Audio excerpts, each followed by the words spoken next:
Vous avez vu la dernière vidéo de Jamy sur le lait?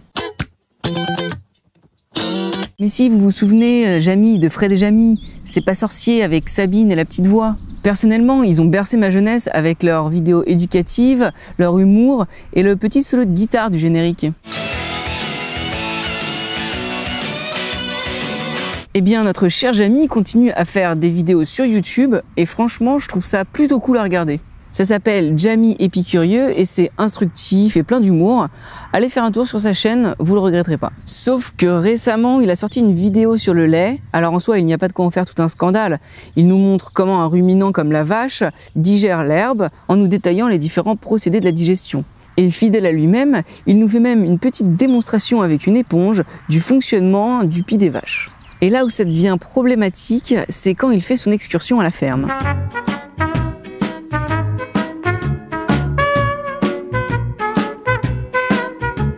On y voit des vaches heureuses qui bouffent de la bonne herbe fraîche dans les prés avec une musique de fond rigolote. Bonjour Antoine. Bonjour Jamy. Ça va? Ça va et toi? Bon, ils ont pas l'air stressés. Non, elles sont à la cool là, bah, c'est la traite, elles ont l'habitude, matin et soir. 2 fois par jour à la traite. Oui, tous les matins, tous les soirs, tous les jours de l'année. On y rencontre également un éleveur souriant et fier de nous montrer à quel point il s'occupe bien de ses vaches, en nettoyant délicatement leur pis et en leur mettant de la crème à la fin de la traite pour éviter toute infection. Ensuite, on peut même assister à une dégustation de lait en se remémorant les bons souvenirs du bon vieux temps avec bébé Jamy et son papy. Ça me rappelle le lait que je buvais dans l'étable de mon grand-père quand j'étais petit. On a là une belle vitrine apaisante et rassurante qui donne envie de consommer des produits laitiers et de participer à cette belle aventure collective. Bon, j'avoue, j'ai repris le slogan du Salon de l'Agriculture 2018, qu'on a d'ailleurs remixé pour un naufrage collectif, pour ceux qui ont la ref. Mais qu'est-ce qu'il y a derrière cette belle vitrine qui donne envie d'acheter? Ce décor à la limite de l'utopie ne cacherait-il pas une tragique réalité dont les industries veulent à tout prix nous cacher? Vous remarquerez déjà que YouTube indique à ses utilisateurs qu'il y a un lien commercial associé à cette vidéo. Autrement dit, de la publicité. Puis au tout début, l'information que cette vidéo a été réalisée en partenariat avec les produits laitiers. Une initiative du Centre national interprofessionnel de l'économie laitière. Bon, ça c'est pas dit, mais en fouillant un peu sur internet, on peut le retrouver. Pour mieux comprendre quel est le rôle de cette organisation, je suis allé sur leur site et je suis tombé sur ce texte. La mission fondamentale du SNIEL est d'organiser l'économie laitière de manière cohérente pour valoriser le développement de l'économie du secteur. Promouvoir collectivement le lait et les produits laitiers auprès des consommateurs pour contribuer au développement des ventes, anticiper les attaques contre le secteur et d'y répondre en s'appuyant sur une expertise scientifique incontestable. Quand j'entends un lobby parler d'études scientifiques incontestables, ça me fait très fort penser à ce reportage d'Arte qui s'appelle « La fabrique de l'ignorance ». Un documentaire édifiant sur la manière dont certains scientifiques manipulent la science pour permettre à certaines entreprises de légitimiser leur business. Prenez le temps de le voir, franchement, ça vaut le coup. On a donc face à nous un lobby qui a pour but d'influencer le consommateur pour l'inciter à consommer un maximum de produits laitiers. On peut également lire sur leur site qu'en 2019, les cotisations versées se sont élevées à hauteur de 39,5 millions d'euros.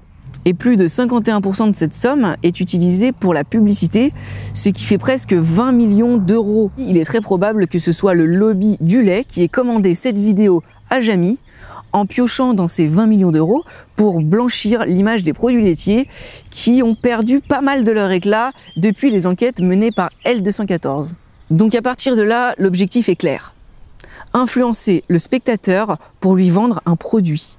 C'est en quelque sorte une publicité déguisée en cours scientifique. Ce qui me gêne le plus dans cette vidéo, c'est pas particulièrement ce qui est dit, mais plutôt ce qui n'est pas dit. C'est ce qu'on pourrait qualifier d'un mensonge par omission. Tout commence dans un pré, où pousse de la bonne herbe. C'est la naissance du veau qui va déclencher ce qu'on appelle la lactation. Pourquoi est-ce qu'il n'est pas plutôt dit qu'au départ, pour avoir un bébé, la vache doit être inséminée artificiellement avec une tige de fer? Une petite semaine après sa naissance, il est séparé de sa mère, nourri au biberon, avec son lait, puis peu à peu apprend à manger des aliments solides, comme de l'herbe et du fourrage, au milieu des autres veaux de la ferme, avec qui il grandit. Certes, il fait mention d'une séparation, mais pourquoi il ne précise pas que la mère et son enfant sont émotionnellement très attachés l'un de l'autre et que leur séparation engendre une souffrance mentale terrible? Il est dit que l'allaitement sera arrêté au bout de quelques jours et que le veau va se mettre à boire au biberon, puis ensuite mangera de l'herbe. Mais pourquoi n'est-il pas dit que le veau sera ensuite égorgé quelques semaines après la naissance? Ou alors exploité toute sa vie comme sa mère? Que son expérience de vie se résumera à une succession d'inséminations, d'accouchements, de séparations, de traîtres, et ainsi de suite jusqu'à l'épuisement. Ça peut varier en fonction des cas, mais en moyenne, au bout de 5 ans, elle n'aura plus assez de force pour produire suffisamment de lait. Et à défaut de ne pas être assez productive, elle sera alors égorgée, découpée, puis cuisinée dans le lait qui était normalement destiné à son bébé. Triste ironie du sort. Égorgée à l'âge de 5 ans alors qu'elle aurait pu vivre 20 ans. Ça fait à peu près un quart de sa vie. À titre de comparaison, l'espérance de vie d'une Française est aujourd'hui de 85 ans. Un quart de sa vie correspondrait donc à 21 ou 22 ans. Et surtout, pourquoi ne pas dire que, tout comme l'Homo sapiens, la vache peut ressentir de la joie, de la tristesse, du plaisir et de la souffrance. Que tout comme l'être humain, le chien, la poule et les poissons par exemple, elle est sentiente, c'est-à-dire douée de la capacité d'éprouver des expériences de vie positives, négatives, et qu'elle a même une conscience subjective de son existence. Et de ce fait, il serait légitime de se demander s'il est moralement justifiable de les faire se reproduire à l'infini pour les exploiter, puis les tuer prématurément. Mais évidemment, ça, c'est pas un bon argument de vente. On va plutôt filmer des vaches avec une petite musique joyeuse, comme ça on pourra imaginer qu'elles vivent de manière paisible, chouchoutées et protégées par un ou une éleveuse.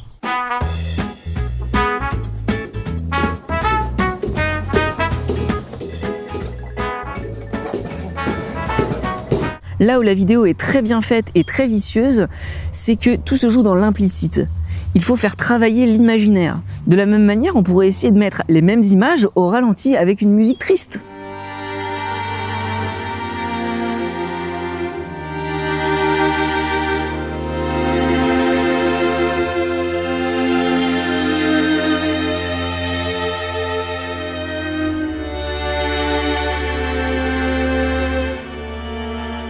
Utiliser des techniques de suggestion pour faire passer des idées sans les dire, c'est pas très honnête, Jamy, tu ne trouves pas? Surtout quand ces idées sont à l'opposé de la réalité. Dans cette prochaine séquence, on a le même procédé avec l'éleveur qui semble tout à fait heureux et épanoui de son travail. Ça fait des souvenirs.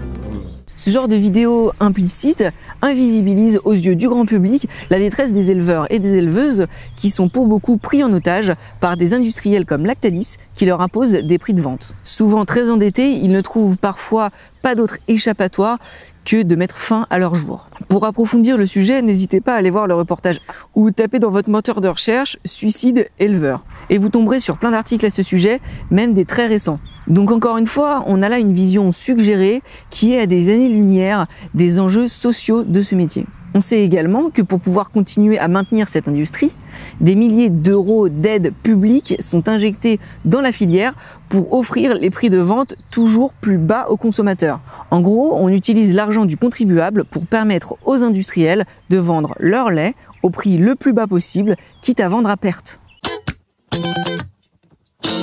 On a aussi la question de l'impact environnemental de l'élevage en émissions de méthane, un gaz à effet de serre qui contribue fortement au réchauffement climatique, l'énorme consommation d'eau potable, l'utilisation de grandes surfaces agricoles qui pourraient être mieux utilisées afin de nourrir plus de personnes, mais aussi l'impact très controversé des produits laitiers pour la santé. Je ne vais pas trop m'attarder sur tous ces points, mais je vous invite à regarder les sources en description de cette vidéo ou de faire vos propres recherches. L'idée est plutôt de vous présenter un éventail de problèmes extrêmement graves liés à l'industrie du lait, et en particulier celui de milliards de victimes innocentes qui payent le prix de notre irresponsabilité, ou même peut-être plutôt de notre inconscience collective. Mais comment est-ce possible qu'au XXIe siècle, avec l'ère d'Internet où tant d'informations sont disponibles à portée de clic, que la plupart des gens ne sachent pas à quel point cette industrie est mortifère et surtout non essentielle pour vivre heureux et heureuse et en bonne santé? Chez Milka, tout le lait de notre chocolat provient de 800 fermes familiales qui comptent en moyenne 60 vaches. Des vaches dont nous prenons particulièrement soin. Gerda ? Gerda ! Car c'est la qualité de leur lait qui rend notre chocolat si tendre. Milka, la tendresse est à l'intérieur. Eh bien, le problème vient justement de ce genre de publicité qui plonge la population dans un imaginaire fantasmagorique qui est complètement à l'opposé de la réalité et des enjeux de notre société. Le pire dans tout ça, c'est que Jamy, c'est un symbole pour la plupart d'entre nous. Il incarne la connaissance, le savoir, la sagesse, il nous inspire confiance et sympathie. Viennent, une de chaque côté également, une nageoire anale et une nageoire caudale. Désolé, j'ai pas les bras assez longs. Et le lobby du lait, ou plus généralement de l'élevage, l'a très bien compris et s'en sert comme un outil de propagande spéciste et capitaliste visant à renforcer ce mythe comme quoi les vaches et les veaux seraient heureux et heureuses d'être exploités et les éleveurs épanouis par leur travail. Mais dans tout ça, on pourrait imaginer que Jamy est neutre dans l'histoire et qu'il ne fait en fait que relayer certaines informations qui sont vraies. Mais ça, c'est sans compter la sélection minutieuse d'informations à dire ou ne pas dire afin que cette vidéo atteigne l'objectif escompté. Toi tu vis, toi tu vis, toi tu vis, toi tu vis, toi tu crèves. En acceptant de la réaliser de cette manière avec tel partenariat, il se range clairement du côté des industriels. Qu'il le veuille ou non, il prend donc position en faveur de la cruauté animale, en faveur d'un mensonge généralisé à grande échelle, en faveur de l'intérêt des plus riches aux dépens des plus démunis. Maintenant, je pense qu'il serait temps de confronter Jamy à cette réalité et de lui demander de bien vouloir se remettre en question par rapport à ses croyances et à ses valeurs morales. J'ose espérer qu'en tant que partisan de la méthode scientifique, il acceptera de faire évoluer son avis sur la question, surtout au vu des récentes études scientifiques concernant la sentience. Il y a également beaucoup de recherches rigoureuses en éthique animale concernant le spécisme disponibles facilement sur Internet. Et là, je vais m'adresser à toi, Jamy, car personnellement, ça me fait mal de te voir comme un vendu qui accepte de l'argent sale et trahit la confiance de toute une génération. J'ai quand même envie de croire que tu es une bonne personne, mais malheureusement très biaisée par toute cette mascarade qui a bercé ton enfance et aussi en plein conflit d'intérêts. Mais surtout, je pense qu'il est temps de prendre la parole publiquement en faveur du respect des autres animaux sentients comme étant des personnes, comme toi et moi, aspirant simplement à avoir une vie prospère et épanouie. Je trouve ça d'autant plus dommage que je suis un grand fan de ton travail, car tes vidéos sont super chouettes et agréables à regarder. Et au vu de ton grand nombre d'abonnés et de la confiance qu'ils t'accordent, tu bénéficies d'un grand pouvoir. Et comme le disait Benjamin Parker, « Ne l'oublie pas, un grand pouvoir implique de grandes responsabilités. » Et il serait temps de les prendre au sérieux, ces responsabilités, pour faire face aux enjeux actuels de notre société. Merci d'avoir regardé cette vidéo et n'hésitez pas à la partager au maximum pour interpeller l'opinion publique sur la question. Vous pouvez aussi retrouver l'intégralité de mes vidéos sur ma chaîne YouTube Sentinelle Sociale. Et surtout, ne me croyez pas sur parole, allez vérifier les sources et faites vos propres recherches.